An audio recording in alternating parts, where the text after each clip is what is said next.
Every night, at exactly 9 o'clock, a broom scraped across the floor of the house opposite ours. Once. Twice. Then again. She never missed a night. Not when rain swallowed the road. Not when fever kept her indoors. Not even when the floor was already clean. At first, the neighborhood called her tidy. Then they began to call her strange. In a place like ours, mystery never remains a mystery for long. First, it becomes a question. Then gossip. Eventually, an answer invented by people who have never crossed your door. Some said she was hiding something beneath the floor. Others said she swept away the footprints of visitors nobody else could see. Parents called their children inside before 9. Children dared one another to touch her gate and run. Everyone had a story about her. Nobody had spoken to her. From my window, I watched the ritual begin. She always started in the back room. She swept beneath the table, around a single empty chair, and down the narrow passage. Slowly, carefully, she pushed everything towards the front door. But it did not look like cleaning. It looked like defense. As though something had entered the house, and she was determined to drive it out before morning. One evening, I gathered enough courage to cross the road. The broom stopped the moment my shadow touched her doorway. I asked, "Why do you sweep every night?" She kept her eyes on the floor. "When they leave," she said quietly, "they leave behind so much dirt. If I don't get it out before dawn." Her voice disappeared. "Who leaves?" I asked. She looked at me then, wearing a smile that held no happiness.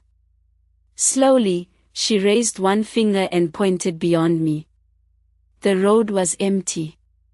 "If I leave it here," she whispered, "they may think they still live in this house." I walked home without turning around, careful not to step where she had pointed. 3 nights later, 9 o'clock arrived. There was no broom. 9:05. Still nothing. 4 years, we had complained about the sound. That night, its absence frightened us more than the sweeping ever had. Curtains shifted. Doors remained closed. The same people who had built stories around her waited for someone else to cross the road. So I went. I found her sitting on the floor beside the empty chair. The broom lay against the wall. Both hands were pressed over her ears. "They came early tonight," she said. I listened. No footsteps. No voices. Nothing at the door. But her hands trembled as though the whole house were shouting. I sat beside her. I did not ask who they were. I did not tell her there was nothing there. I held her hand. For a long time, she said nothing. Then, slowly, she began. Long before we started watching her, that house had been full of arguments. Doors slammed after dark. Heavy footsteps crossed the floor. Words were thrown from room to room and left there like broken glass. She had been a child then. Too small to stop what was happening, but old enough to learn the language of danger. A change in breathing. A cup placed too firmly on a table. The silence before a voice was raised. When the shouting finally ended each night, her mother would take a grass broom from the wall and place it in her hands. "Sweep," her mother would say. "We cannot choose what enters this house, but we can decide what remains." Together, they swept every room. They swept the dust from the corners. They swept away the sound of the doors, the footsteps, and the words nobody could take back. By dawn, the house belonged to them again. Years passed. The people who caused the shouting left. Her mother was gone too. The rooms became quiet. But at 9 o'clock, her body still remembered. The dirt had never been dirt. It was fear. It was shame. It was every cruel word her mind continued to hear after the mouths that spoke them had fallen silent. The neighbors saw a grown woman sweeping a clean floor. They did not see the frightened child trying to make her home safe before morning.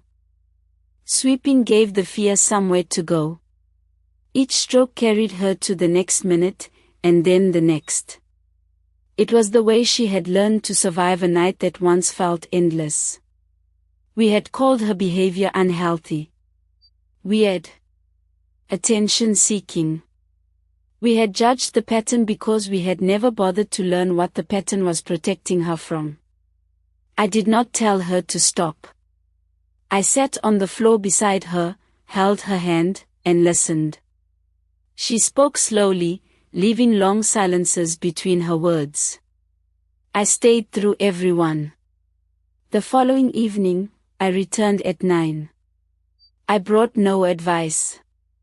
I asked for no explanation. I simply gave her what the neighborhood had withheld for years. A listening ear. That was the first night she did not sweep. The voices had not disappeared. Someone had finally stayed long enough to hear them with her.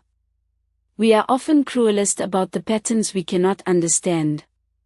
From a distance, a person may look difficult, broken, or unwilling to change. Up close, we may discover someone fighting an unseen battle the only way they know how.